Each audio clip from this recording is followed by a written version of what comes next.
Welcome to Real People, No Mask Required. You'll learn about real people facing real life experiences with your host, Liz Younger, licensed clinical social worker. Hello, my name is Liz Younger, and I'm a licensed clinical social worker. I have been in the field since 1988. And today, I welcome you to Real People, No Mask Required. This is a series about people telling their authentic stories about real experiences.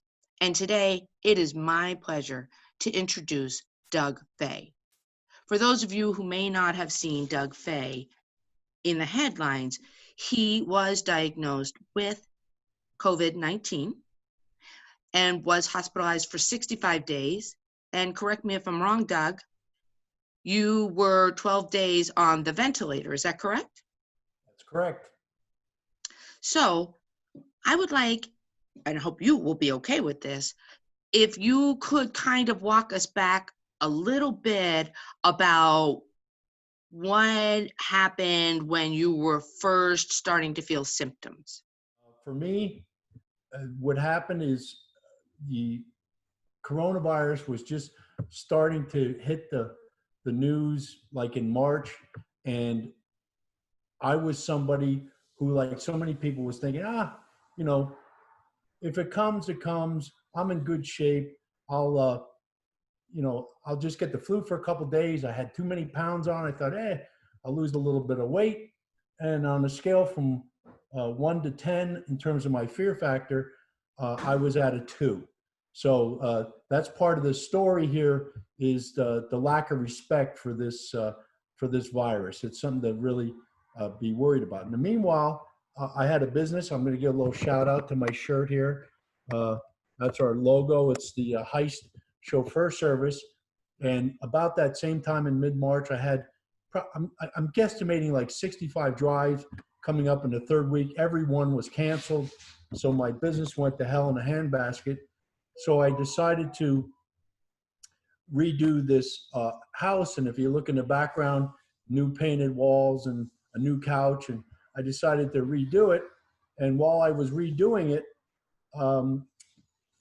I started to get very tired. And I thought the reason why I was getting very tired was because of all the work I did, pulling up the carpets, tearing up the floors, climbing around like a monkey. And I started to get very tired. And it got to the point where I was basically crawling, and I crawled into bed. And there's so much more to talk about, Liz, but we have restrained time here, I'm sure. So I did crawl in bed. I turned my phone off. And my son came over and said, "Dad, you're going to the emergency room." And they had to give me, allegedly, and my personal doctor confirmed this, 60 liters of oxygen just to get me to where I would get up to above 90. If anybody doesn't understand oxygen, it's a little thing that goes over your finger, and you definitely want to be above 90. Anything below that is drawing from your brain, your organs.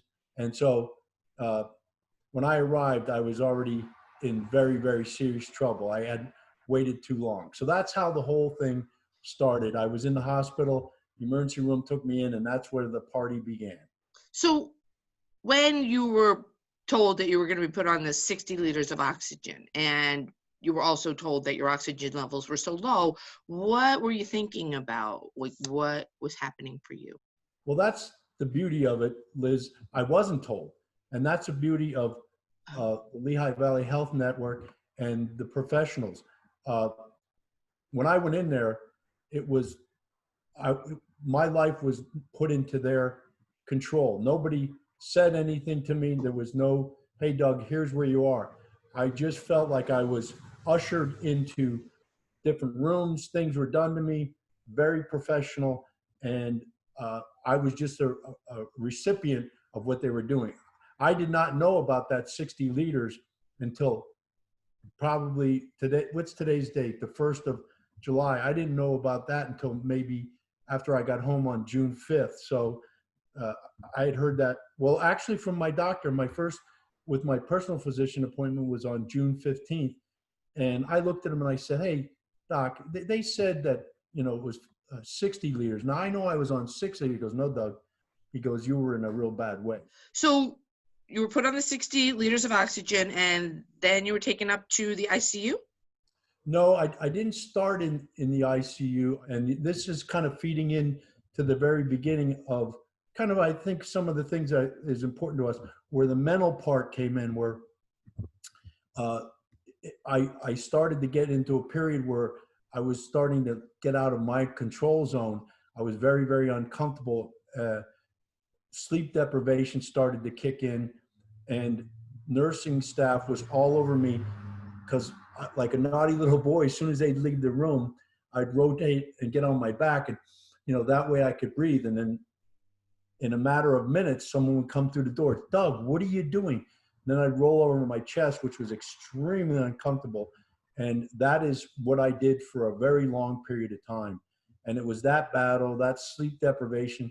I'm a little embarrassed to admit that I feel after days and days of that, mentally, I just couldn't take it anymore. The sleep deprivation, the anguish, the uncomfortable yanking on my nose, the hissing sound it was making, it was just brutal. So finally, as they use in that wrestling kickboxing world, I tapped out.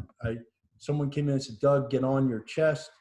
And I said, I can't do it anymore. And then at that point, they said, okay. And I was surrounded by a group of people. And then the next thing you know, which I don't know, I don't recall at all, I had 12 days where I was put on a ventilator. So, I mean, I feel terrible that you had that experience. Obviously, you were on the ventilator for 12 days. And do you recall any of that time? Did they use like fentanyl? Like, how did they keep you in twilight, sedated? I can't even say I came to. I was so much in the ICU and so forth. It was just another day. I'm in the ICU and I look over to the side of the window over there. I can see it as we speak. Glass windows. Nobody came in without, all kinds of drapes and hoods and into my room because, and outside my window was all these people dancing, high-fiving, yay. And I looked out and I knew my birthday was coming up May 13th. And I thought, wait a minute, is it May 13th? Why are all these people celebrating? So I gave a real awkward, like, yeah, we're good. It's like, what are they? And here they were celebrating that I had come off the ventilator and I was a survivor. And in their world, I think I found out later, that part I talked about earlier about my world looking out and the world looking in. I found out from my son's sister-in-law that there was somebody 4 doors down from me, same age, same everything, who went on the ventilator and didn't last and had passed away. So they didn't share that with me at that time. Thank God. I didn't want to know it. And I almost don't want to even know it now, but I do know it.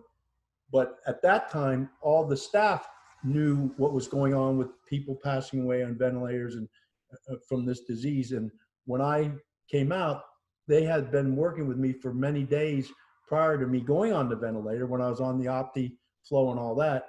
And so they were so ecstatic to see that I had survived. And as a few days went by, all of a sudden I was like, what? 12 days have gone by? What are you? It was surrealistic. Wow. So you come off the ventilator and you saw everybody cheering. And so then what was the next step? Well, the next step was for me, my whole world circled around the pulse oximeter, oxygen. At that time, I believe that when I came out, my oxygen level, just breathing, was probably somewhere around, say, 86. So in order for me to survive, and they were happy with that, I no longer needed the assistance of the ventilator. They wanted to keep my oxygen level above 90. So that's where I went into a room, and then I was on, I believe, 6 liters of oxygen.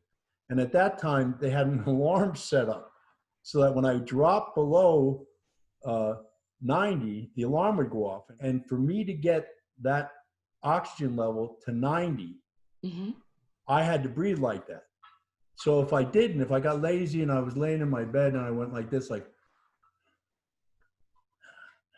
beep, beep, beep, beep, like, oh God. And then the beeping would go away.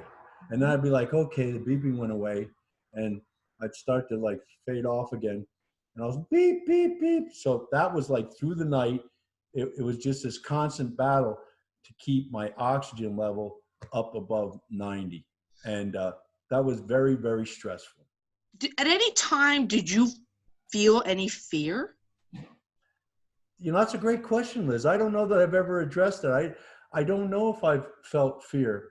I know. I mean, when that alarm kept going off, you know? Oh, yeah, yeah, And well said. Yeah, you know, no, yeah, that was, but you know, it's funny, but at that time it was more of a pain in the Rumpelstiltskin than it was a fear factor, because I just wanted to be at ease and to be on my back and just to, but that alarm going off, I mean, I don't know, for a sound to be in your ear going beep, beep, beep, it's so annoying, and and it forces you to then start doing your breathing technique.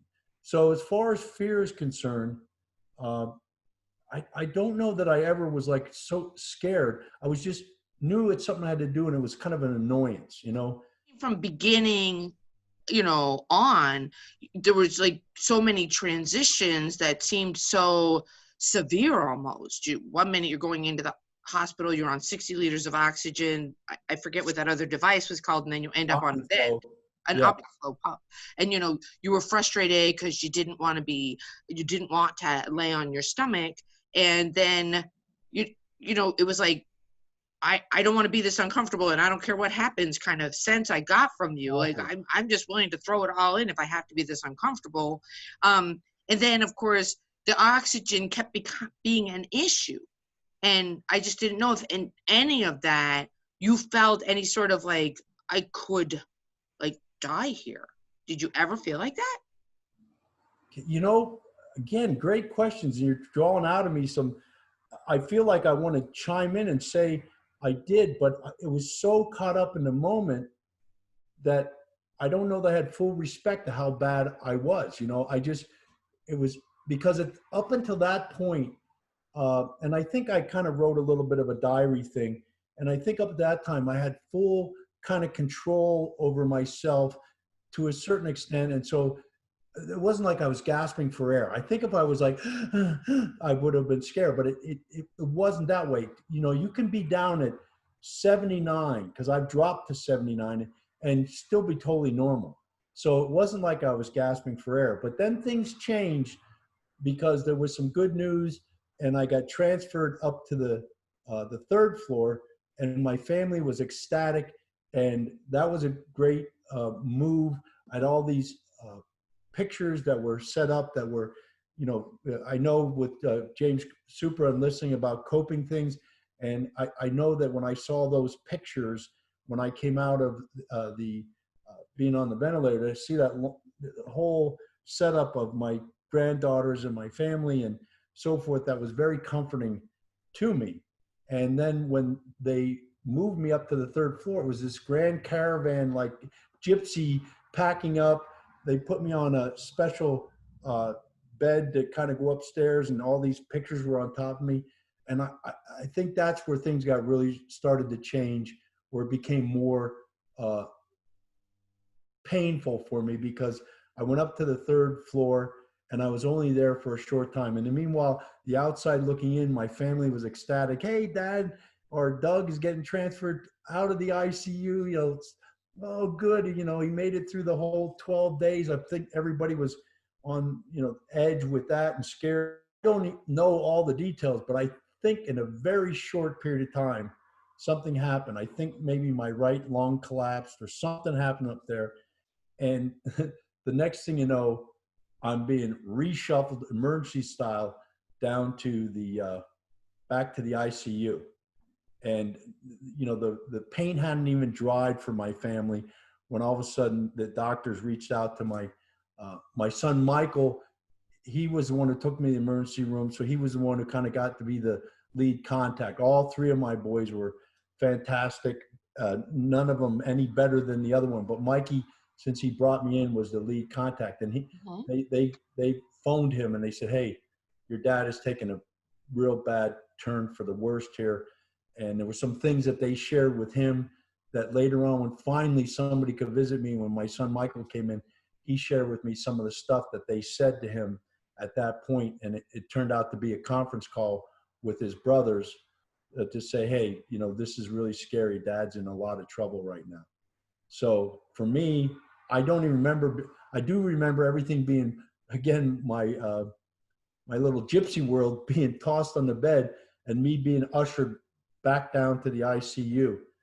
And that's where the real pain and agony and getting into where I started to lose control over who I was, and having, you know, 4 tubes painfully put in me to kind of help me from not dying and expanding my lungs and doing stuff like that. So in that moment, what was going on for you? And I don't know, it was a little hard for me to tease out that. Were you aware that your sons had that phone call when No. you heard that later? Well, I found out about that later. I think, and it was all, I'm still at the point where I throw in the towel, because when I finally, when the boy, there was nobody to visit, but when I was finally went up to the therapy portion of it later on, I guess that was on my birthday, May 13th. And then I can only stay there to the 22nd, but I believe on the 20th and the 21st, they came up with an edict saying, guess what? You can have 1 visitor and at a time. So first visitor was Jackie, which was wonderful. And that was great. And that support and her support was very, very crucial to me, very important. And then the next day, my sons came in, starting with my son, Michael. And after we went through the hugs and the emotion and, you know, "Hey, Dad, you're alive," and "Oh, Mike, and I'm glad all my boys," then they sat across the chair from me, and then they started to share with me the outside looking in part. And I finally had to put up throw the towel in to say, "Hey, I'm not ready for this yet." And one of them, I think. Hello? Are you there? I'm sorry. You said one of them, I think. Go ahead. The one of those things that my son said to me was, and I think in that period when I was coming downstairs, that one of the doctors called him. This could be it, but he called him to say, "Hey, look,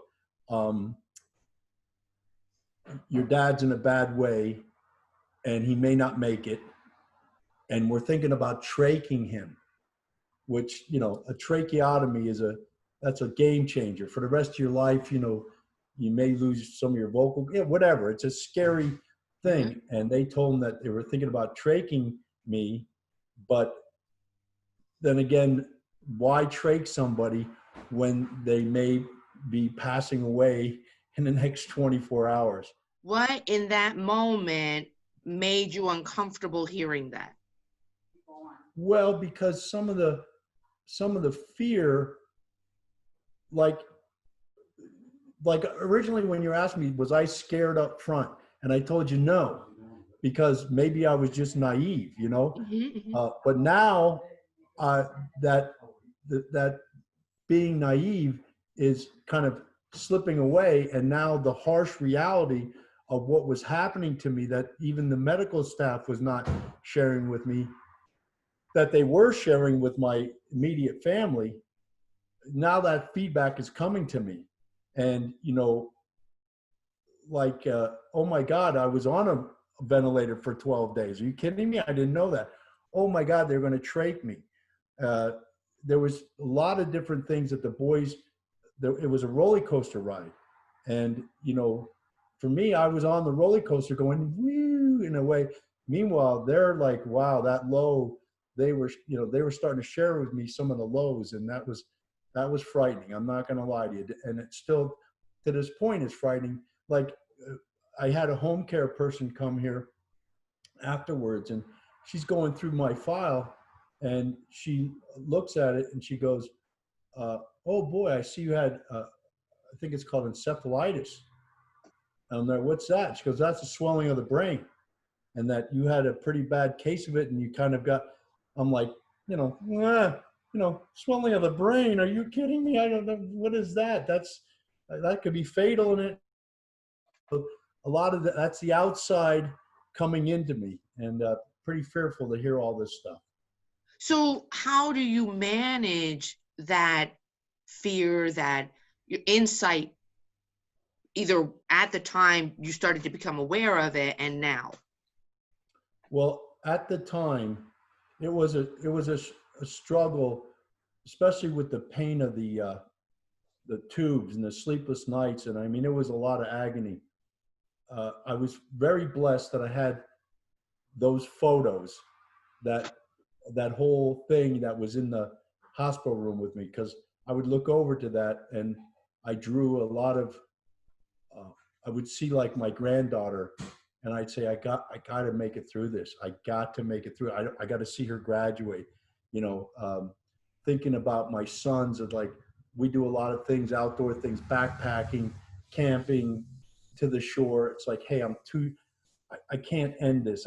And to see their pictures, and a lot of them were shore pictures and so forth. And then of course, I don't want to get all, Jesus on everybody and stuff like that. But, my faith is very strong, and it's important to me. So I would say the Lord's Prayer every night. And it's funny, but when you say the Lord's Prayer, there's one way of saying it, which is just you're reciting it. But, when I was there, it would be like, Our Father, who art in heaven. I was like having a one-on-one with him. And so, and I saw James Supra, and I enjoyed his thing about, to a certain extent, to feel not sorry for, but faith, to have that to go to. Some people don't have that. And whether or not it's like, come on, Jesus, that's, miracles. Like, I get it. Some people, you can be so cynical, but to have faith and have that as something, as something to help you cope, and know that there's something bigger than you that is watching out for you, and has made a promise to you that he will, take care of you. He's my shepherd. And, though I walk through the, that he's there, that was extremely comforting to me. And, whether or not it's just a psychological thing, but when I would concentrate on that, I'd find where I couldn't sleep, maybe I would fall asleep, because I somehow would fall into his hands. And so, for me, faith was a big thing. And then of course my family. And then when phone calls from my kids, and I would kind of call and talk to Jackie every night about 8:30, and those conversations, to have that to look forward to when I got out of the hospital, which seemed like a million years, all of a sudden it came, and it was very, very helpful. All those people. You had a lot of physical changes as a result of your lengthy hospitalization. And I remember you sort of mentioned being kind of surprised. How much did you weigh before the hospitalization? Well, I don't know if I'm lying to myself, but I think I weighed somewhere between 275 and 270. Uh-huh. And when there was the lowest point, that the scales at the hospital, believe it or not, I said, I gotta get these damn scales fixed. Because one time it came in at 208 pounds, and that's what they wrote down. And next thing you know, I'm getting a new diet thing. It's like, no, I'm telling you, I'm not 208. I know I lost a lot of weight. And then they brought another scale in. So I think the low point for me in terms of weight was like 220. So that's like 55 pounds. And for every one day, when I was in the hospital, until therapy came in, I was laying basically on my back 24 hours a day. And then when therapy started, then it was 22 hours on my back, 2 hours, 1 hour OT, 1 hour PT. And, that's still not enough to exercise. And they say for every one day that you're on, you lose 1 to 3% of your muscle mass. So if I hold up my arm here, this is kind of a little embarrassing, but what the heck, that's my tricep. I mean, it's not even there anymore. And I've got to do exercise. Now that used to be filled with a muscle. Mm-hmm. And you see that. I guess someone calls that bat wings or whatever. I gotta work on Chicken wings, my friend. chicken. I don't know what they are, but I got to get it back. And and so, yeah, I lost and then my lungs, which the coronavirus super attacked. I think I had lost probably somewhere around 70% of my lung capacity. So I feel like right now, as I speak to you, I'm up to about 65% of my lung capacity. And my goal is to get to where I'm at like 95%, because I've been told that under x-rays, they can see how the coronavirus has definitely scarred my lungs. And of course, having 4 tubes stuffed through my rib cage into my lungs, that has also scarred as well. So, and What have they said about the recovery? Are you still feeling a little fragile? Oh, absolutely. Absolutely. There's no question about it. Although, going down to my basement, I have about 10, 12 steps. And when I was in the hospital, one of the therapists said to me, because I moved from the main hospital over to the 17th Street Hospital. It's called the TSU, and they're delightful. They're wonderful. Every staff in every hospital was nothing but accolades. They did a great job. And so there they had like this stairwell. And the next thing you know, in the stairwell, the therapist looks at me, because when I was over at the main hospital, I was baby steps. But then when I went over to TSU, it was now time to, okay, Doug, we're a little bit more oomph here. So next thing you know, she takes me and instead of taking me in the therapy room, she opens up the door to like the exit for a hospital, those metal sterile steps. And she goes, okay, Doug, today you're going up them. I'm like, are you kidding me? I can't. And believe it or not, till I get up to the top, I was, but now I'm pleased to say that these steps, which I was fearful of, again, when the home therapist came here, my girlfriend was going to be doing my laundry. And I'm not going to go down there for a month, maybe longer. She comes in here, she goes, Doug, knock it off. Let's go. So up and down the steps I went, and, I did it. And now I go up and down the steps kind of like I do when I was healthy. So it sounds, as I hear, that you used a lot of mental toughness at certain points as we're starting to realize like where you were and what was happening. And as you mentioned, suddenly there was this fear about, the fragility and vulnerability that you felt as people were starting to fill you in. You sort of had to say, for right now, I can't talk about that, because you wanted to stay really focused on recovery. That's very good, but also because I was fearful to hear. It's almost like, how are you dealing with that right now? Like, meaning you're home and, this is a reality and it continues to be a part of your current life. Well, another good question from you, Liz. And is there fear? Yeah, there's fear. There's fear that, I'm now 64 years old. So I think you start to lose some muscle mass at 64 anyway. I feel like a very young 64 because I'm very active and I want to get this back. But I do have fear that I'm not going to, that I'm going to go work out in the gym and I got to wait for that because I'm just not that strong. But am I going to get my arms back? Yeah, I'm a little fearful of that. I do know my calves were sagging and disgusting, but because I'm walking so much, I got my calf muscle back. So I'm optimistic. When you opened this up talking about mental toughness, yeah, if you are somebody who's going to be focused on depression and focused on, oh, woe is me and so forth, and you get this COVID virus and you're where I'm at right now, you're not going to do well. You have to think positive. You have to use the coping skills of thinking about your family, thinking about, using your faith. You've got to look forward to the next day and be positive and then celebrate. One of you said a couple of things. One is like staying very present, right? Like trying not to think about what happened as much, or like what the future is going to look like. Just like for today, this is what I can do. And tomorrow, maybe I can do more, but for today, this is what I can do. That kind of building strategy. And again, it keeps you from getting caught up in like the whole overwhelming reality of what was going on for you, what is going on for you. And Yep. I do love that you also shared about the importance of, holding, you visualized your next goal. You said it, you said you dream, but, they always say if you can visualize it, you can do it. And you were kind of saying like, I visualized doing that first loop and I did the first loop. So it wasn't like you were just like going out there without anticipating what it was going to be, which is the whole visualization piece. Right. Obviously you've got a long road to hoe. And again, I think you've set very realistic goals for yourself. You are saying, hopefully by September.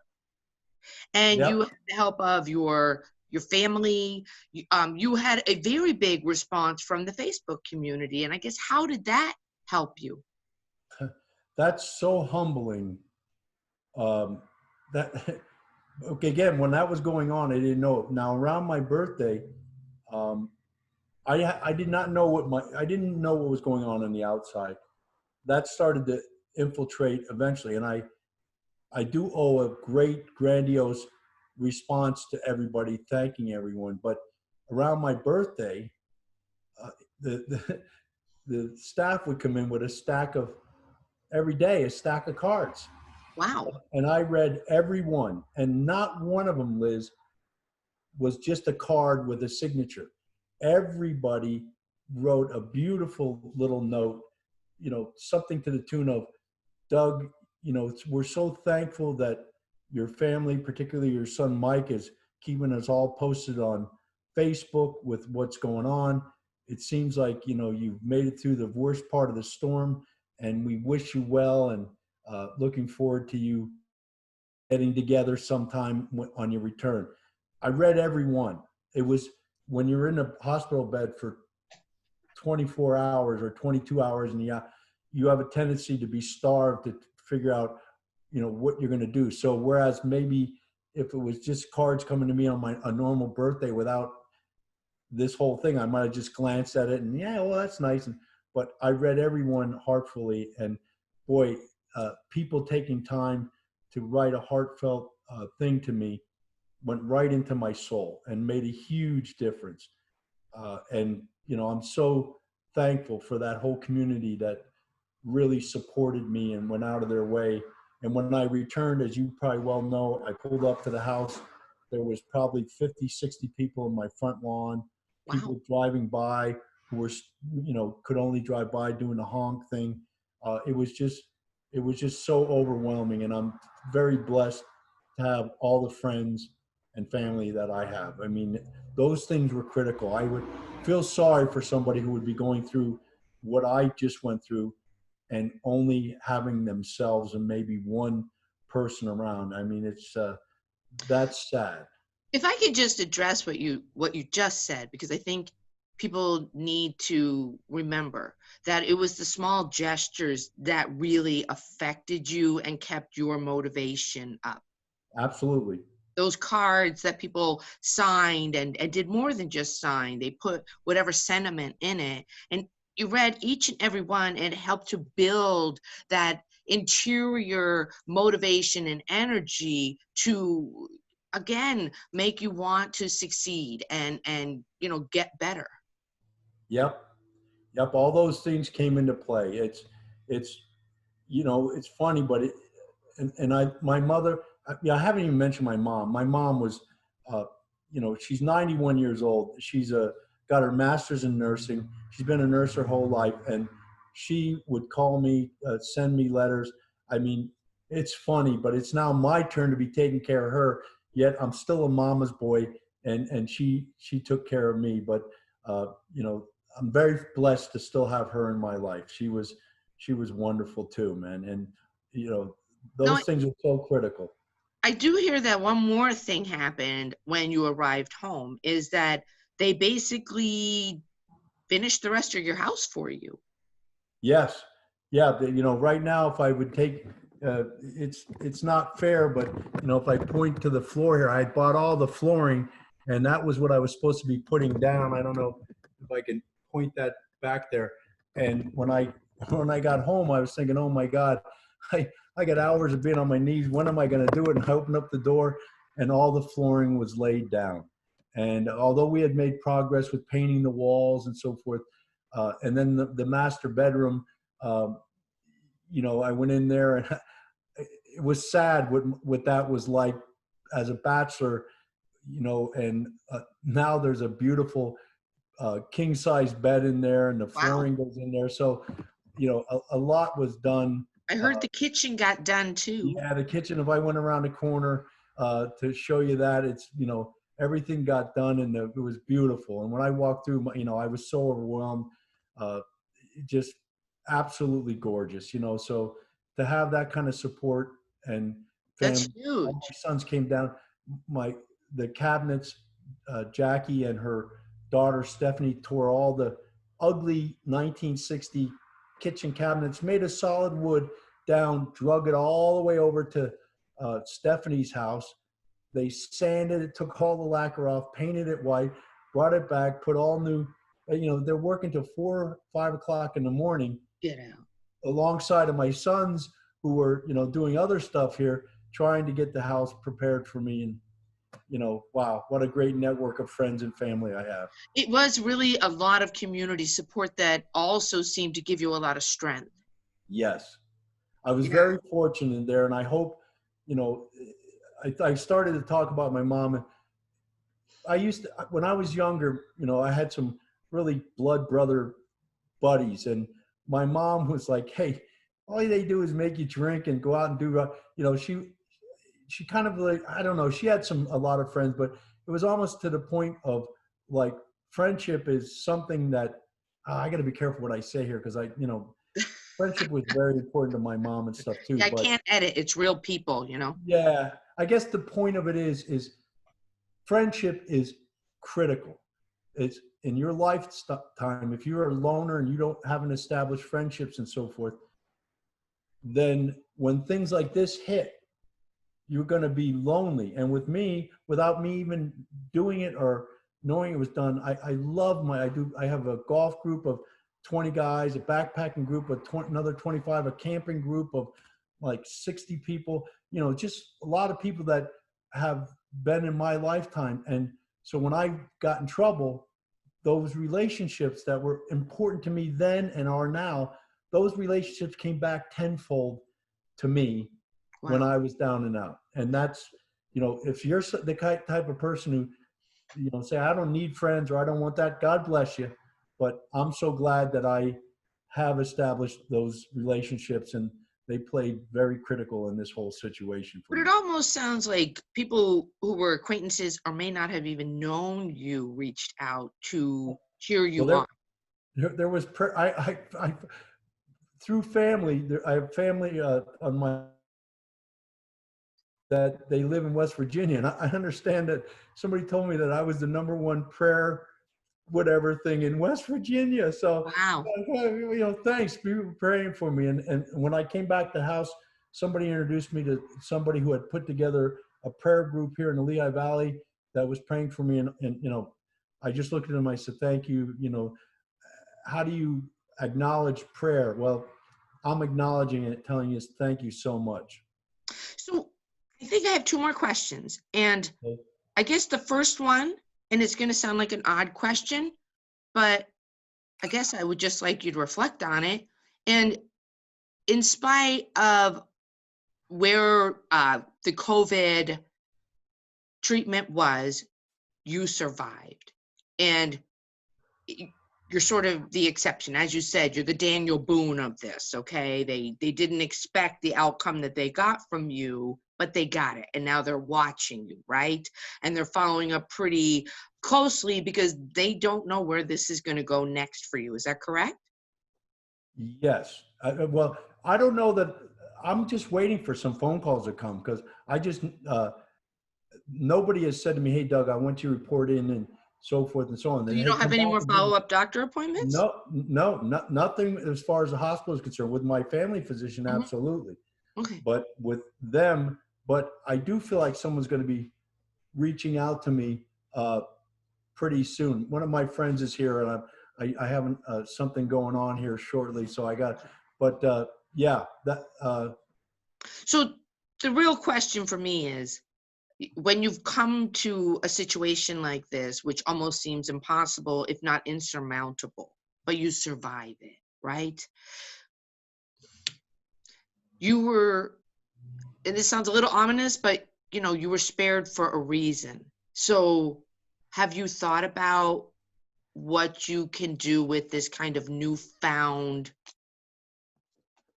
that's why I'm yeah, doing this interview, Liz. That's why okay, I'm doing this, because I feel like you were put into my life to do this. Uh, and whereas like I can't be bothered, I have stuff I'm supposed to be painting right now and doing all that, but no, I set aside this time because this is just one of the contributions that I want to make. Uh, that if somebody who's going through this or something else, that through faith and through, coping skills, as you use that word, that you can make it through any storm if, as long as you don't give up. And I never gave up. So, that's that. And then later on, I don't know exactly, I got to get stronger before I can help somebody else. sure, sure. So I'm looking forward to that point. My expectations are that somewhere along the line, someone from the hospital is going to reach out to me and say, "Hey, Doug, how are your lungs? What's going on? Can you come in and talk to people?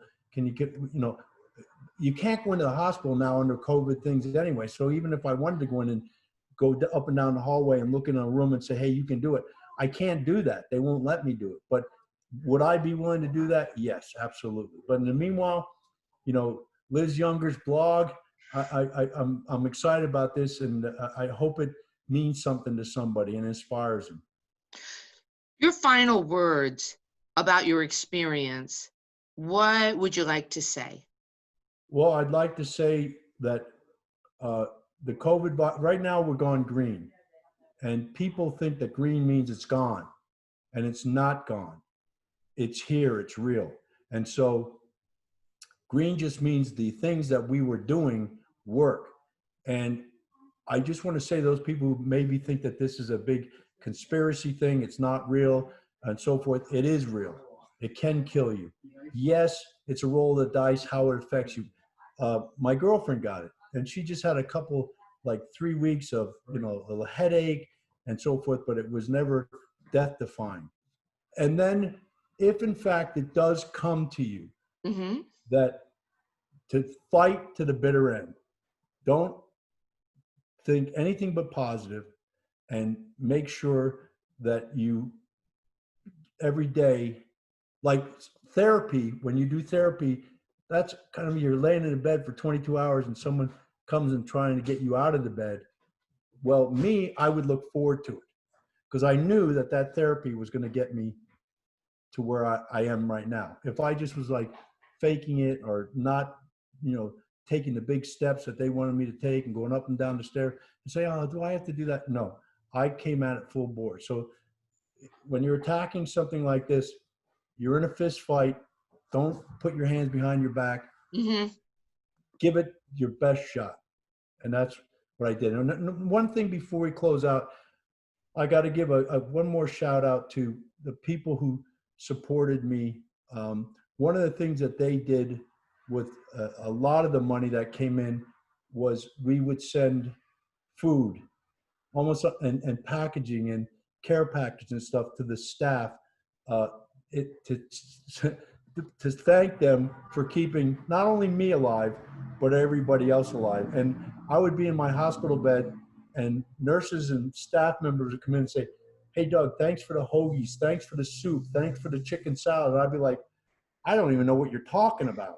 Yeah. Oh, and cake, and just, it was a beautiful thing. It was a beautiful thing. And so what my sons did, and other people who supported me behind the scenes, it wasn't just about me. It was about supporting the people. I'm sure maybe some of the people at the hospital right now are like, damn, I wish Doug was back here. We were eating well while he was in here. The family was sending all kinds of stuff. So overall, If I can just add, like the way you just shared that here you were so afflicted, but still so generous to give back.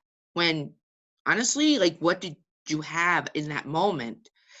So your ability and I know in the beginning of the COVID, I wrote a blog and I called it like maintaining your humanity and sanity during the quarantine.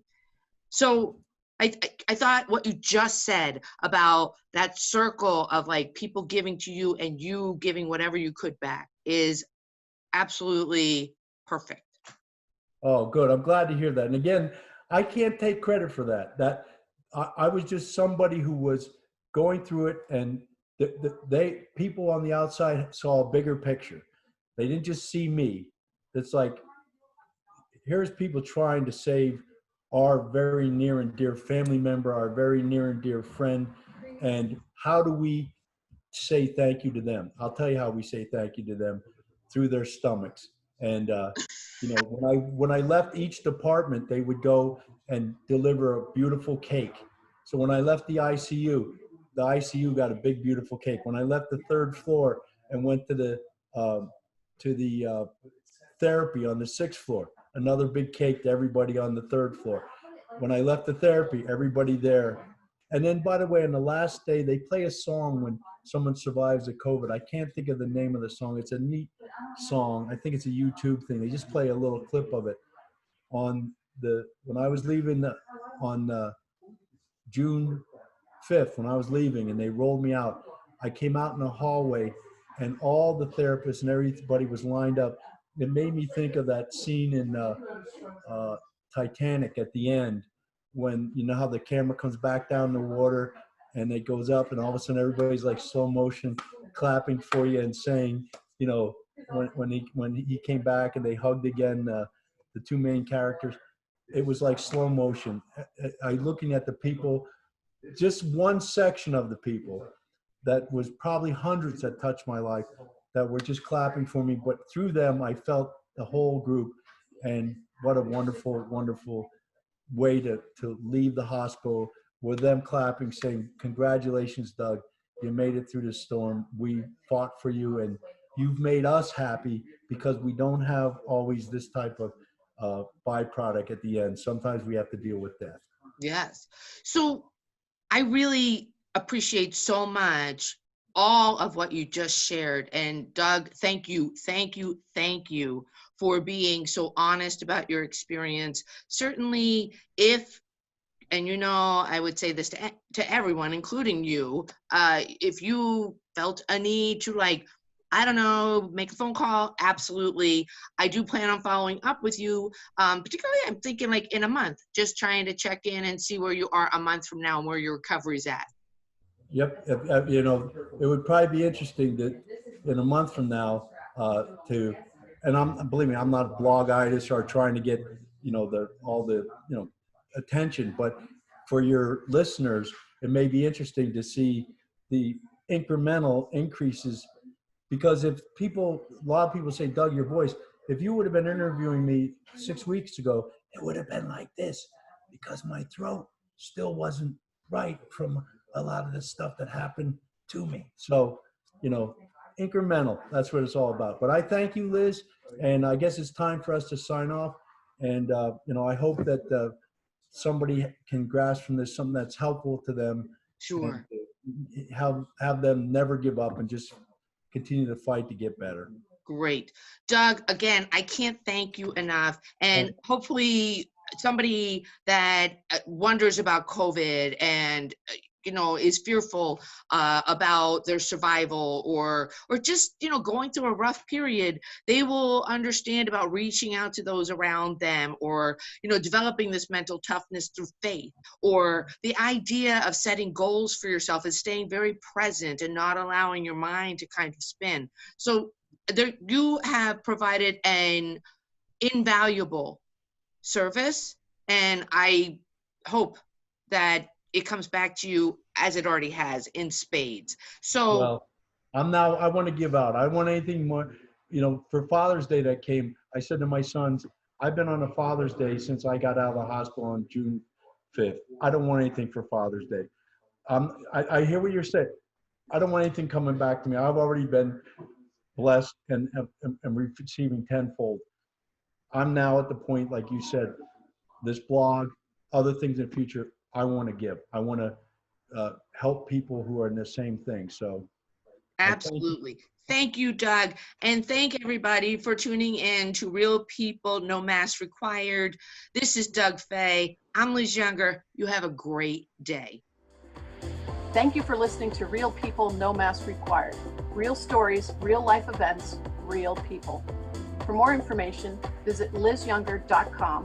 That's lizyounger.com.